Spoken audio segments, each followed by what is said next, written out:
আজ তো আষাঢ় মাসের শুক্লা দ্বিতীয়া তিথি, আজ বৃহস্পতিবারও বটে। আজ তাহলে মর্তলোকে পরিভ্রমণের কি পরিকল্পনা করলে শ্রী? প্রতি বৃহস্পতিবারের মতো ঘরে ঘরে পূজা গ্রহণ করতে তো যাবই আজ মর্তলোকে, কিন্তু শ্রীক্ষেত্র পুরীধামে তো আজ আপনার মহাপবিত্র রথযাত্রা উৎসব পালন করবে আপনার ভক্তরা। শ্রী, তোমাকে পুরীর মন্দিরে রেখে দাদা বলভদ্র, বোন সুভদ্রা এবং সুদর্শন চক্রকে নিয়ে আমি জগন্নাথ রূপে সাড়ম্বরে গুন্ডিচা মন্দিরের উদ্দেশ্যে রথযাত্রা করব আজ। কত শত ভক্ত আপনাকে এই রথযাত্রার দিন রথে চড়ে যাত্রা করতে দেখার জন্য পুরীধামে আসে, তাই না স্বামী? কলিযুগ চলছে শ্রী, তবুও যে ধর্ম এখনো কোথাও মাথা উঁচু করে আছে, এটা ভেবেই আমার দারুরূপে অর্থাৎ কাঠের মূর্তিতে সপরিবারে শ্রীক্ষেত্রে অবস্থিত পুরীর মন্দিরে প্রতিষ্ঠিত হয়ে অধিষ্ঠান করা সার্থক মনে হয়।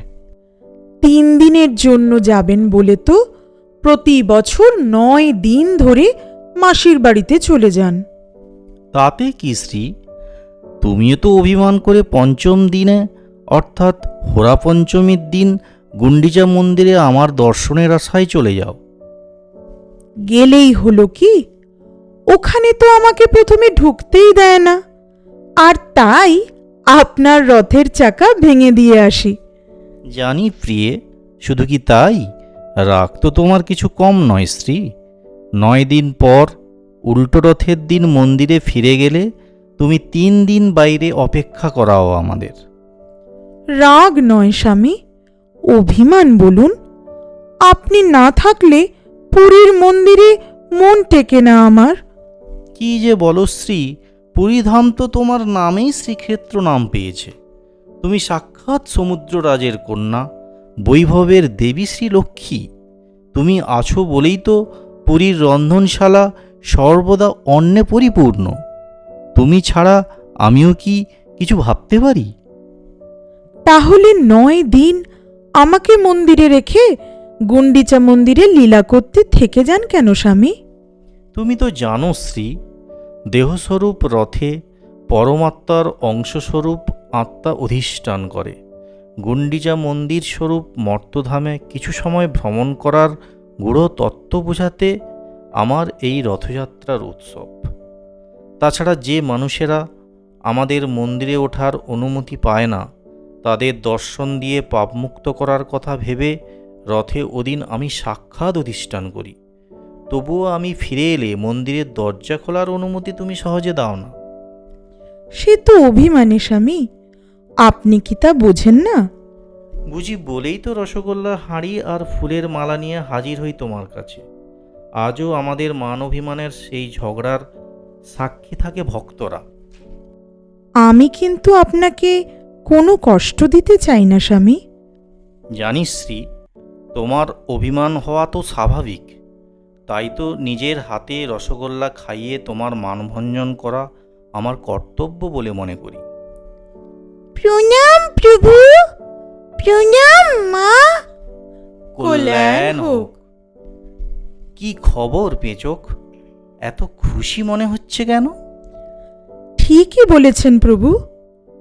কে রে পেঁচু, গত বছরের মতো আজ বিকেলে রথের মেলায় যাবি তো?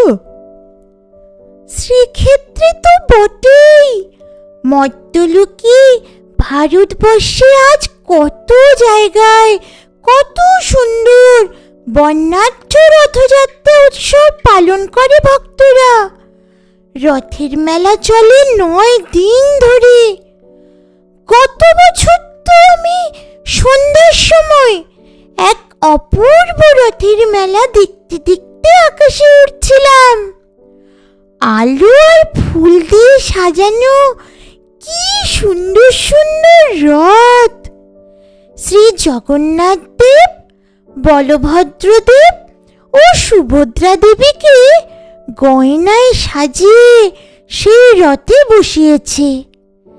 কত শত ভক্ত পূজা দিচ্ছিলেন। হরিলুট চলছিল। আহা!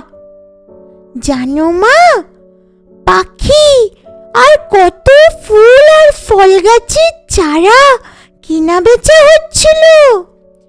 মিষ্টি আর খাওয়ার দোকানও ছিল। ঠাকুরের গানও চলছিল। তাই এই বছরও যাব মা। প্রভুকে রথে আরোহণ করতে দেখা যেন বৈকুণ্ঠ ধামে প্রভুর দর্শন লাভ করার মতোই আনন্দদায়ী। জয় জগন্নাথ, জয় জগন্নাথ, জয় জগন্নাথ।